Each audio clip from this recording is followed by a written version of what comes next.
We will be stopping the recording during our open conversation time. So we want to just make sure that we can have a free and open conversation. So we will be stopping the recording at that time. I just wanted to welcome everybody and thank you all for coming and joining us. The LPC, I wanted to let you know about an event that Melanie had forwarded on to me, which I believe I sent an email to the listserv. It's for the Code for Lib is having an Institute for Research and Design and Librarianship in 2019. It's a really cool event, and it's explicitly designed for librarians who are just getting started in research. And the applications for the Institute Research Design Librarianship in 2019, they're seeking novice librarian researchers who are employed by academic libraries or librarians in research settings in the United States to participate. And they are looking for librarians of all levels of professional experience to apply. So that's a really interesting event. And I also wanted to just quickly note who we are, the LPC Research Committee. If you're not familiar, we develop the research agenda for the LPC and promote and conduct research relevant to library publishing, hence this webinar.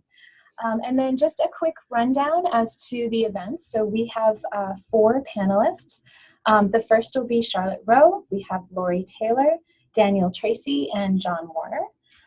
Charlotte is the Scholarly Communications Librarian at the University of San Francisco, and she manages the institutional repository, the library publishing program, the copyright advisory team, and the open educational program. Laurie is the chair of Digital Partnership and Strategies Department at the University of Florida, Digital Scholarship Director of Digital Library of the Caribbean. Hopefully I got all of that. And the editor-in-chief of the library press at the University of Florida. Danielle is the head of scholarly communication and publishing at the University of Illinois Library and researches issues related to user experience and digital publishing. John Warner is the director and associate professor in the Masters of Professional Studies and Publishing program at George Washington University, and he has authored several articles about publishing and the evaluation of ebooks, the evolution of ebooks, and most recently authored the impact module of the library publishing curriculum. And I am Karen Bjork. I'm head of digital initiatives at Portland State University, and I manage our institutional repository, PDX Scholar, and I will be the moderator. So we can get started. So I'll have Charlotte just get started, and we're going to be looking at how librarians can engage in researching and library publishing. Yeah. Hi, everybody. So my first article in library publishing was actually in 2013 as a student. I was an ARL diversity fellow at the University of Arizona, and the University of Arizona had several years earlier merged the press into the library, like physically relocated it and administratively relocated it, but without really asking the press, which is a story I'm sure some of you are familiar with. And they hadn't really done anything since then, right? So at the time, Catherine Conrad, who was head of the press, and Dan Lee, who is head of scholarly communications, had just started talking, and they agreed that this was like a really great project for me to take on. So on behalf of the University of Arizona, I did interviews with everyone in the library and the press, as well as like a huge roster of press directors and like library directors, who at the time I just didn't realize like what a big deal it was that I was talking to all these people for like an hour at a time. Like they answered questions like, what does the word publishing mean to you, with like such generosity. So it was really because Dan and Catherine had made the effort to be like, hey, we have this student, we'd really like if people would volunteer to talk to this person. So I think in addition to like a case study on how library publishing can be both functional, like practical and academic and informative, it's also a case study on how to like mentor someone into that experience, right? Because I got a lot of support from Dan and Catherine and everyone in the library publishing and university press community at the time. So ultimately what happened was that I presented to the University of Arizona libraries and press And my outcome was very different, I think, from the prevailing sentiment at the time. At the time in 2013, libraries and publishers were still like very unhappy with each other, and presses were very unhappy with the changes that were happening, and they didn't feel like they had control, and they were unhappy with how they were perceived by the prevailing library literature. We're just sort of starting to realize. Not everybody in the presses, but definitely the directors knew, right? So my research showed that everybody respected each other. They really wanted to work together and support each other, and that university presses were very different from journal publishers. We all know that now. This was like new news, right? Again, I was still a student at the time. Nobody knew who I was. So when I actually submitted it to the Journal of Librarianship and Scholarly Communication, the 2 peer reviews that came back were negative. One of them thought I was being too positive and hopeful, that like my take on the prevailing sentiment and like the possibilities was actually not reflective of the actual environment, even though I'd done like tons of interviews and like my findings were based on like real people, right, who worked in this industry. And so the editors had to make a decision to publish anyway, right? This is a really interesting case of like peer review and editor sort of knowing, because they were like, we think we know what you're doing, it's different, we'd like to publish. So that's the story of how it was published. And I'm actually going to pop the article into the chat. Please don't feel obligated to read it. It's only 15 pages. But honestly, more important than the article, I think, was the presentation I gave to the University of Arizona, because, which I also popped into the chat. If you scroll down a little bit past the narrative, there's a PowerPoint. It's much easier to read than the article. It's got pretty pictures of the campus. And it's like very practical. So that's my library publishing story. Oh, and again, I would not have thought of submitting without Dan and Catherine's encouragement. Great, thank you so much. And I forgot to mention, if you are having any technical difficulties, please feel free to let Melanie know in the chat and she'll help you out. And so next up is Laurie. Yeah, so for library publishing, I've been in libraries for a long time, so 11 years now. I came out of a background in English, focusing on video games and comic books, and in doing that work, I was really interested in how collaboration could move academia forward. And so libraries were the right place for me. I found a position in libraries, and then publishing in different forms kept coming up. So I started with the Digital Library Center. Since then, my titles have been Digital Humanities, Digital Scholarship, now Digital Partnerships and Strategies. But research into how do we communicate what we do, how do we share it in terms of public scholarship, a scholarship that is publicly engaged. In the sciences, we talk about translational research from bench to bedside. You know, how do we make those scientific or research or other discoveries, and how do we really share it with the world?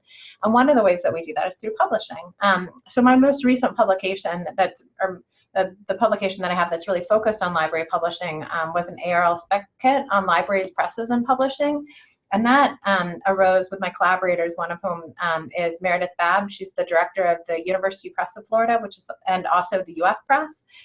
So in the state of Florida, we have the statewide system press, which is the University Press of Florida, and then UF also has a press, same building, same folks. But looking at, we've collaborated so closely and so well together for so many years. How could we do it better? What else could we do? What are the other opportunities? And some of this grew out of grants. So not direct publications, but looking at like the Humanities Open Book Project, which we had a grant application with the libraries and the press, and then bringing those books, back to life, the Florida and the Caribbean series. But also just always asking, like, how can we do this? How can we work together better? And what are our different skills? And how do we understand this? Because there's a lot of, when I say metadata and I'm in the libraries, it's different when I'm talking about metadata and I'm in a meeting with the press. Same concepts, and we're doing the translation, but how do we understand that as our community? And then how do we also move forward on specific projects? So a lot of background research for specific needs, but also looking out to the community as a whole for how do we envision what things could be possible. So I love that Charlotte mentioned generosity, because that's one of the things that I'm always looking for when I'm doing work, because I'm always interested how we do collaboration, how we really do it for mutual aid so that both groups are contributing and are changed by the process, and both are benefiting in a way that's greater than if we were working independently or cooperatively, where we just put in our parts. I also always focus on socio-technical infrastructure, policies, procedures, communities, how we all work together, and how we have those different supports in place. And some of this is grounded in the Digital Library of the Caribbean, which is a digital library, but it also does publishing. And what does it mean to do publishing as a digital library? What does it mean to do publishing in digital humanities and research data management? And how we think through all of these different things. So my research into library publishing, it asks these questions, ask a lot of questions of the possibilities with special collections and archives as well. And some of this things just came to us in my position at the University of Florida. So we, UF connected with the Panama Canal Museum, a smaller museum. The collections came to UF, and some of the books that they had independently published, and we needed to bring back into publication. So suddenly we had acquired 3 titles, and we needed to support them. We had a number of other small book projects like that, a student book project in the archives, and all of these things organically gave rise to the need to have this set up in a more institutional way. And so we created the Library Press at UF, which is a joint imprint of the libraries and the actual press, the UF Press. And so how do you work through this? How do you understand that? And so, and how do we then also communicate our value and our use, not only in the projects that we're doing, but into the community as a whole? And so that's led to a lot of the research. For folks working in archives and libraries, I would also like to plug the Archive Journal. It's a fantastic publication for people working at the intersections of different places and spaces. And I would love to see more work on library publishing. So that's just a very quick overview. Thank you so much, Laurie. And next we have Daniel. Hi, everybody. So I'm Dan Tracey, and as was mentioned before, the research that I do is sort of generally in the area of user experience and digital publishing. So some pieces of that have been about library publishing specifically, and some of it has been about digital publications more generally, and the kind of services libraries have around them, both as publishing services, but also liaison services and other kinds of things. So how I got started in that area, I had published a little bit, co-authored a couple of things with people that were very, I think, opportunistic in terms of some of the work I was doing, and were interesting, but were not really focused on any particular area. And as I was getting through the first couple of years of my work as a librarian, there were, I guess, a few things that I kind of noticed from going to conferences, including LP Forum, but also just following conversations about publishing and especially digital publishing on Twitter. And I think one of the things that got me really interested in this area is, I would see a lot of, particularly on Twitter, but although Twitter is, I guess, good for this in general, a lot of what seemed to me very cavalier statements about what digital publication should look like in terms of the formats out there that seemed to me to have very little to do with any way that anyone I knew actually read. So I was kind of curious, that kind of made me curious about issues of user experience in digital publishing. I think there are a lot of synergies there for library publishers in particular, because libraries have done a lot of user studies in various contexts. User experience is kind of the latest version of that. So I think there are good opportunities there, and that was what really motivated me. In terms of some of the library publishing work in particular, I had done some work in terms of where I published, and I think we were asked to talk a little bit about why we published where we did. So one thing that I published about library publishing in particular was in the Journal of Electronic Publishing, and it was kind of looking a lot of major statements about library publishing and its purposes, and rationales for libraries doing it.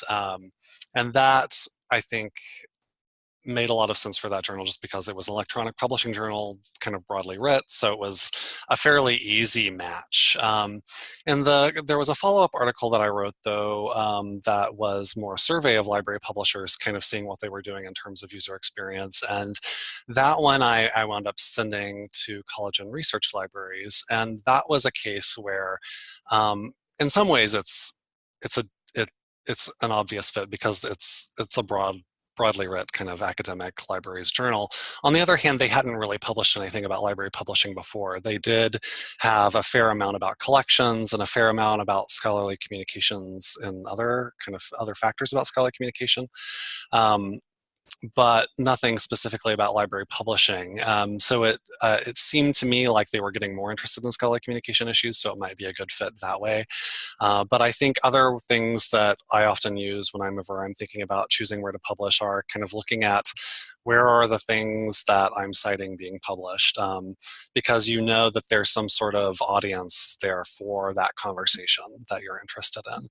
But also, again, looking for those kind of opportunities where they haven't published about it, but it's within their scope, and maybe they've been inching towards that in some way, as I had mentioned with college and research libraries.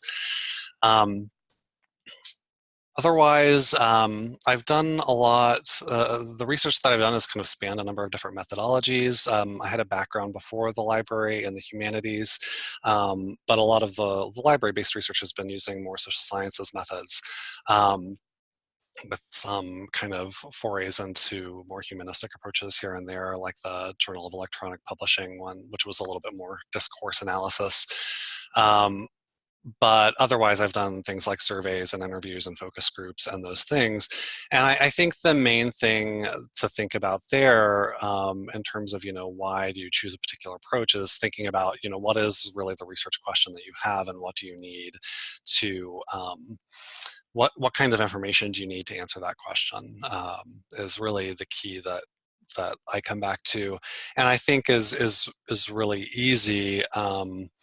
There's a lot of survey fatigue in libraries, and for a reason. And I've done surveys, but it's good to really think through, is a survey really the right thing for this particular purpose? Because sometimes it's not. And so avoiding contributing to the survey fatigue if you don't have to is something I would definitely recommend. Yeah, I guess I'll stop there, and we can talk more in the Q&A about whatever other questions people have. Great, thank you so much, Dan. And next up is John. Hi, everybody. John Warren here. And I'll share a story of my first article. This kind of goes quite a ways back. I got involved in electronic publishing, developing ebooks back in the Jurassic age of 2000. And around 2005, 2006, I had a lot of things in my mind about the evolution of ebooks, and being a kind of student of the history of the book and the history of publishing. I was thinking a lot about that, and I decided to try to write it down. Part of this was also to learn more about the scholarly publishing process as a writer. I'd done some translations and some creative writing and a lot of business writing, like annual reports, but hadn't done any scholarly writing per se. And so I wrote about kind of where I saw the evolution of ebooks going. And I think I was fortunate. It led to an award. It led to some international speaking opportunities at conferences with my travel paid, which is nice. And I think most importantly, it led to some great new connections with people, and feeling like I was contributing to a field of scholarship on publishing. And so that led me to decide to write some follow-up articles and some different types of articles. Most of my work up till now has been solo, but I look forward to collaborating with others. So I think a couple things, I'd like to kind of echo some of the other speakers. Things to keep in mind is, what kind of question or what kind of problem or what kind of solution do you want to resolve? And I think it's important to try to say something new not just rehash what's been out there. And one thing that I like to try to do in my articles is to try to tell a story, tell some kind of story. And sometimes I do that framing things with the metaphor or comparing. For example, my article on the evolution of ebooks compared like 3 different case studies. And so, trying to do something, like I said, that tells a bit of a story. Think ahead of time, what kind of original research can you do to resolve or contribute to resolving an issue? You might not come up with a solution by yourself, but some kind of original contribution is important, I think. I also think it's important to decide early on what journal might be appropriate, or a couple of journals. So,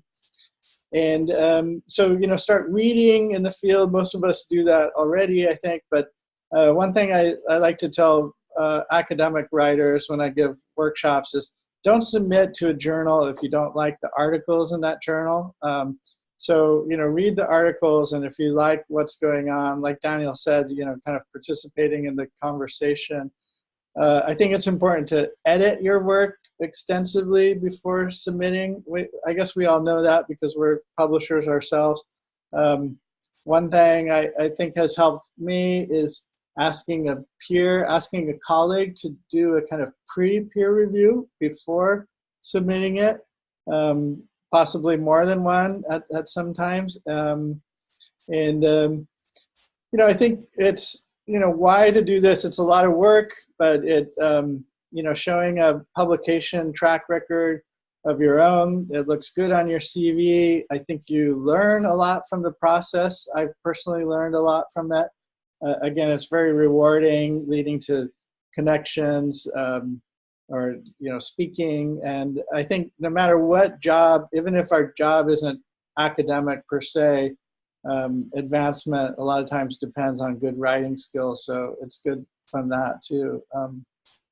So those are some thoughts. I did want to mention, in terms of what questions are out there, and like, what should we think about in terms of writing about publishing? There's a lot of places to go. Just recently, some of you may have seen there's a grand challenges-based research agenda for scholarly communication and information science that just came out. I can, I guess I could put the link in the chat box.